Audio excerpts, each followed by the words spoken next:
Bonjour à toutes, bonjour à tous. Merci à tous d'être là. Chez ISO Anatomia, nous allons parler aujourd'hui de la physiologie articulaire des articulations de la main. Nous allons surtout parler à partir des articulations carpo-métacarpiennes. On va ensuite parler des interphalangiennes. Quels mouvements composent les mouvements habituels des doigts? Comment ces articulations bougent-elles les unes par rapport aux autres? Nous allons voir ça tout de suite. On va commencer par faire une vue latérale. Ici, on sera en arrière et ici, on sera en bas. Ici, je fais la tête d'un métacarpien, avec ici la phalange proximale.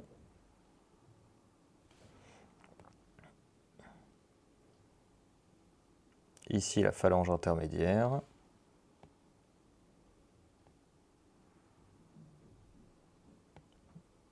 Et enfin, la phalange distale. Ici, c'est pour le squelette osseux. On va maintenant mettre en évidence les éléments ligamentaires et fibrocartilagineux. Ici, les fibrocartilages glénoïdiens. Ensuite, les tendons, avec l'extenseur des doigts, qui termine sur la base de P1 et qui va donner des petites insertions, des petites expansions sur chaque phalange.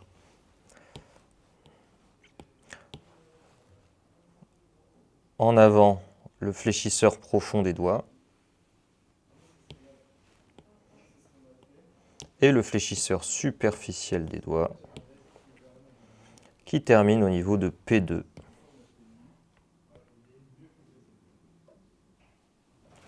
Et qui forme un chiasma dans lequel va passer le fléchisseur profond des doigts.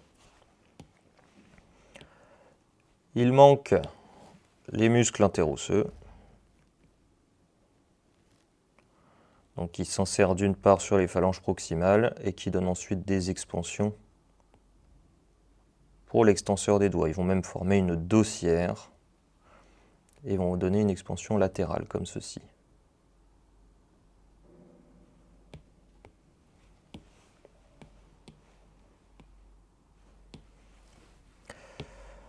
Ensuite, un ligament important dans la physiologie articulaire, le ligament rétinaculaire oblique qui va relier le tendon de l'extenseur des doigts avec celui des fléchisseurs.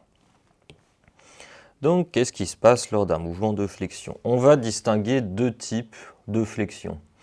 La flexion de finesse, où ce sera le fléchisseur profond des doigts qui fléchira l'interphalangienne distale, et la flexion de force, où on aura et le fléchisseur profond des doigts, et également le fléchisseur superficiel des doigts, qui lui n'est contracté que lors des mouvements de flexion de force. Lors d'un mouvement de flexion, vous allez avoir également les muscles interosseux et les muscles lombricaux qui vont participer. Le muscle interosseux participe au mouvement de flexion. Les lombricaux, eux, vont être tendus de l'extenseur des doigts au fléchisseur. Ils vont surtout avoir un but de contrôle proprioceptif. Il va faire travailler les extenseurs et les fléchisseurs ensemble pour contrôler le mouvement. Une main, c'est précis. Il faut donc des muscles qui assurent une proprioception excellente. Les lombricaux assurent cette fonction.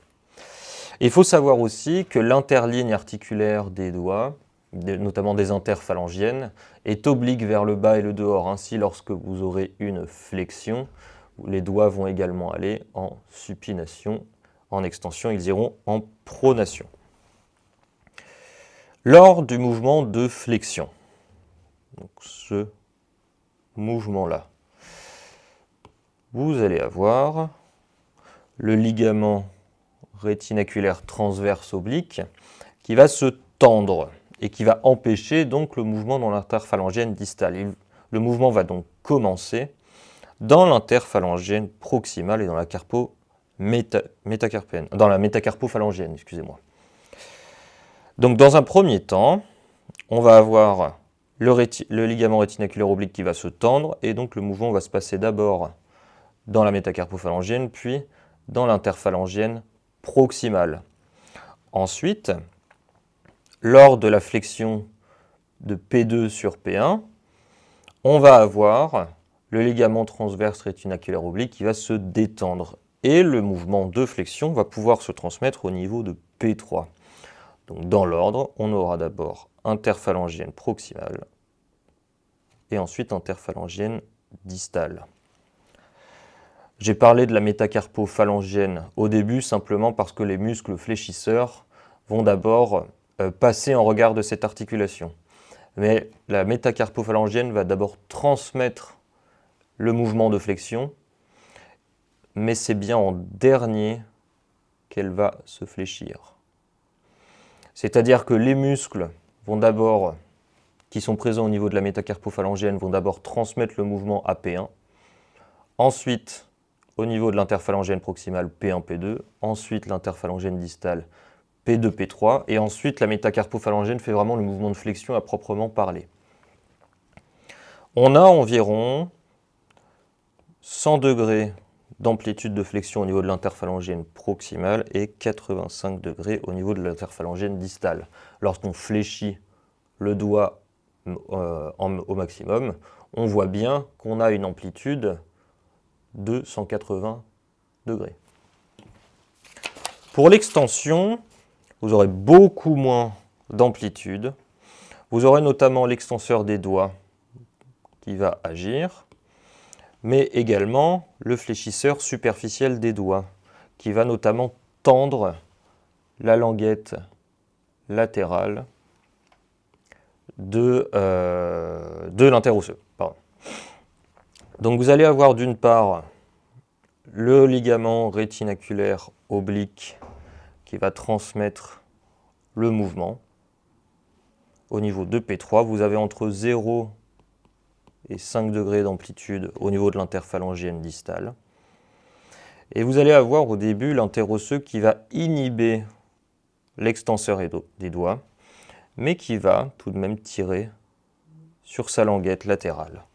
Donc il va y avoir d'abord un mouvement de l'interphalangienne distale vers l'interphalangienne proximale. On peut parler maintenant des mouvements d'écartement-rapprochement des doigts. Les articulations métacarpophalangiennes sont de type ellipsoïde, c'est-à-dire qu'elles ont 2 degrés de liberté. Elles sont capables de faire flexion-extension, mais également abduction-adduction. Il faut savoir que les mouvements d'écartement des doigts ne sont possibles qu'en extension. Lorsque vous avez les doigts qui vont en adduction, vous allez avoir, alors on va faire un autre schéma.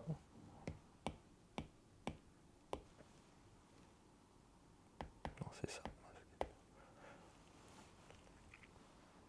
Si on fait cette fois une vue latérale,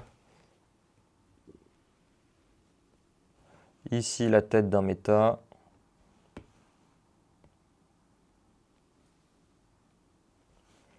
avec phalange proximale, phalange intermédiaire et phalange distale. L'interligne articulaire, il est oblique vers le bas et le dehors. Ainsi, lorsqu'il va y avoir un mouvement d'abduction ou d'adduction, vous allez avoir une petite rotation automatique qui va se mettre en place. Ainsi, lors des mouvements d'adduction, vous allez également avoir un mouvement de supination qui sera associé. Pour le mouvement d'abduction, ce sera l'inverse. Vous allez avoir une pronation qui sera associée. Donc ces mouvements sont notamment dus d'une part aux interosseux, dorsaux et plantaires, et contrôlés par les lombricaux. On peut parler également du deuxième doigt qui a une composante adductrice en extension. Si vous faites le test et que vous faites une extension complète du deuxième doigt, vous allez avoir du coup un mouvement d'adduction qui va s'imprimer tout simplement parce que le tendon de l'extenseur du 2, de l'extenseur de l'index, s'attache sur l'extenseur des doigts et a une insertion médiale. Donc il va tracter un petit peu le deuxième doigt vers le dedans. Nous allons parler maintenant de l'articulation trapézo-métacarpienne, articulation principale du pouce qui lui permet de s'orienter dans les trois plans de l'espace. Donc on va d'abord faire une main pour la situer déjà globalement. Donc ici on aura le pouce avec les 4 autres doigts. Eh bien, l'articulation trapézo-métacarpienne, elle sera à peu près à ce niveau. Ici, vous aurez de manière très schématique, voilà, méta et phalange. Et l'articulation trapézo-métacarpienne, elle sera ici. Donc le but, c'est d'orienter le pouce dans l'espace. C'est une articulation de type Ancel qui est capable de faire flexion, extension et abduction, adduction. La combinaison des deux mouvements d'une articulation donne un troisième mouvement. Il y aura des petits mouvements de rotation automatique, notamment au niveau de la flexion. On y reviendra plus tard. Nous allons déjà détailler le mouvement d'abduction-adduction avec les muscles moteurs.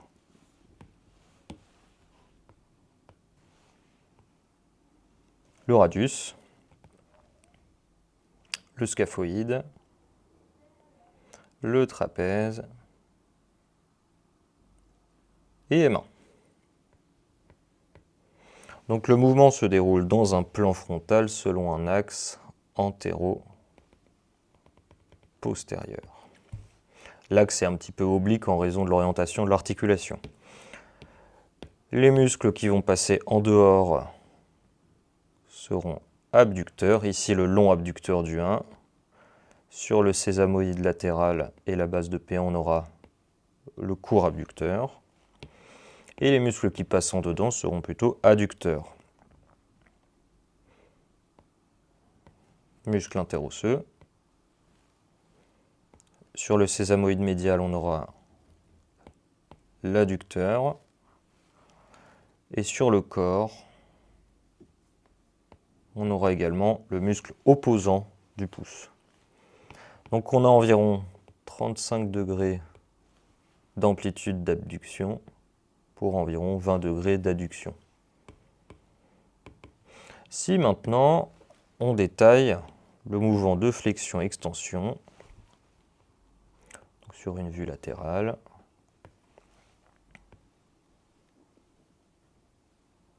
ici la styloïde radiale,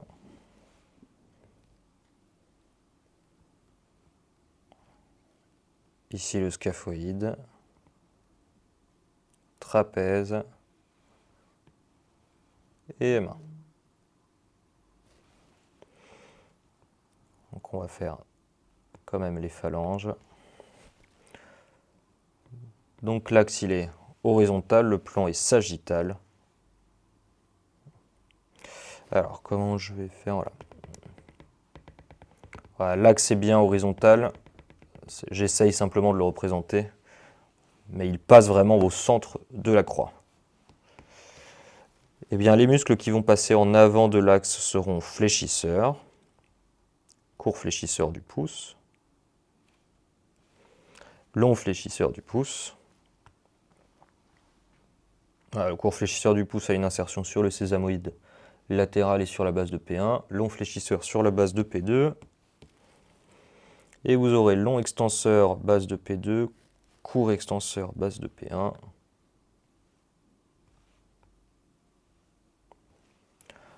Voilà. Donc en flexion, vous allez avoir 25 degrés d'amplitude, et en extension, vous aurez environ 35 degrés d'amplitude. On se rappelle bien qu'en flexion, vous allez avoir une rotation automatique interne de 90 degrés, et donc en extension, vous aurez plutôt une rotation externe qui sera associée. L'articulation métacarpo-phalangienne du pouce, notamment, assure les prises de verrouillage. le verrouillage de la prise. Ils vont fermer, notamment vont servir à fermer l'espace entre le pouce et les doigts. On va maintenant étudier les prises fonctionnelles de la main. Alors cette fois, il n'y aura pas de dessin, c'est plus facile de les mimer. Vous allez avoir des prises de force qui nous mettront les deux fléchisseurs profond des doigts et fléchisseurs superficiels qui vont travailler ensemble, et des prises de finesse où il n'y aura que le fléchisseur profond des doigts. Vous allez avoir la prise d'opposition terminale qui va mettre en jeu notamment les deux ongles. Donc c'est la prise la plus fine. Vous allez avoir une flexion de P2 et de P3 au niveau des deux doigts, du pouce et de l'index. Elle peut également se faire avec le pouce et le majeur. Donc c'est pour saisir des objets très fins, une allumette ou des aiguilles par exemple. Et donc là vous avez surtout le fléchisseur profond des doigts qui travaille. Vous pouvez avoir la prise d'opposition subterminale, c'est-à-dire que vous allez avoir la même prise mais en pulpaire. Deux solutions, soit les deux interphalangiennes distales sont en flexion, soit l'interphalangienne distale du 2 est en extension. Dans tous les cas, le fléchisseur superficiel des doigts commence à travailler étant donné qu'on demande de plus en plus de force à la main. Il va maintenir notamment P2 en flexion. Donc là, c'est plus pour saisir des objets légers, un crayon ou des lunettes par exemple. Vous allez avoir ensuite la prise d'opposition subtermino-latérale. Vous allez avoir un appui médial des autres doigts et la pulpe du pouce va être contre la partie latérale de P3 de l'index. Donc là, c'est notamment par exemple pour les tickets ou pour tenir un journal. Vous allez avoir le premier antéro-osseux dorsal qui va écarter le 2, l'index du pouce, comme ça. Vous allez avoir, notamment au niveau du pouce, l'adducteur du pouce qui va serrer la pince et les fléchisseurs du pouce, long fléchisseur et court fléchisseur, sont contractés. Pareil pour flexion, adduction, on serre la prise. Et vous remarquez qu'on demande de plus en plus de force à la main. Vous allez avoir l'opposition qui s'appelle l'opposition digito-palmaire, c'est-à-dire entre les doigts et la paume de la main. Le pouce, ici, n'est pas utilisé. Donc c'est une prise grossière mais puissante, où vous allez notamment, par exemple, lorsque vous changez de vitesse avec la voiture, avec le levier de vitesse, ou bien une poignée de valise. Vous avez tous les doigts qui sont en flexion, et vous tractez, du coup, avec les phalanges. Ensuite, vous avez la prise palmaire de pleine main, c'est la prise la plus puissante, qui nous permet notamment de tenir des objets, une tasse de café, par exemple, ou un verre, et vous allez avoir donc tous les doigts qui sont en flexion. Et vous remarquez, donc les fléchisseurs et les interosseux sont contractés, et notamment les muscles ténariens de la main. Et vous remarquez que la gouttière palmaire, l'espace formé par les doigts en flexion et la paume, n'est pas purement vertical, mais oblique. Si vous ne voyez pas bien avec la vidéo, vous faites ce mouvement-là comme si vous teniez une tasse et vous regardez comme ceci. Eh bien, on remarque que la main dépasse. Donc la gouttière palmaire n'est pas purement verticale, elle est oblique. Tous les objets, toutes les poignées des objets qui nécessitent d'être tenus par cette prise sont obliques et pas verticales pour cette raison. Ça veut dire qu'ils épousent la forme de la gouttière palmaire. Donc en résumé, la main est capable de faire et des mouvements de force et des mouvements de finesse, capable de s'adapter pour orienter le pouce dans l'espace dont la musculature ensuite serrera les prises. On est capable de faire des prises de finesse ou tout simplement des prises de force. J'espère que vous avez trouvé cette vidéo intéressante. Je vous remercie pour votre attention et je vous dis à bientôt.